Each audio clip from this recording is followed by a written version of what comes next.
પણ અભિનયનું એ દિશા એટલી બધી જોખમી હતી કે કેટલા સફળ થઈશું કે નહીં થઈ શકું એ સિક્યોરિટીના માટે પછી મેં ગ્રેજ્યુએશન પછી નોકરી લીધી હતી, જેનાથી મારા પરિવારને હું ક્યાંક સપોર્ટ કરી શકું.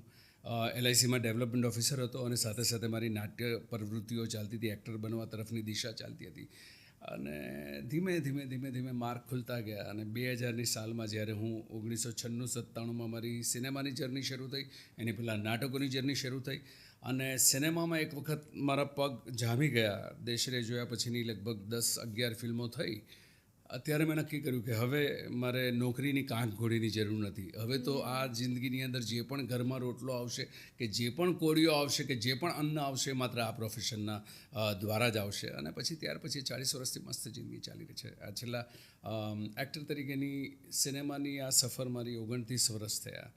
29 વર્ષ માત્ર નક્કી કર્યું હતું કે અભિનયના દ્વારા જ મારે ગુજરાન ચલાવવું છે મારું.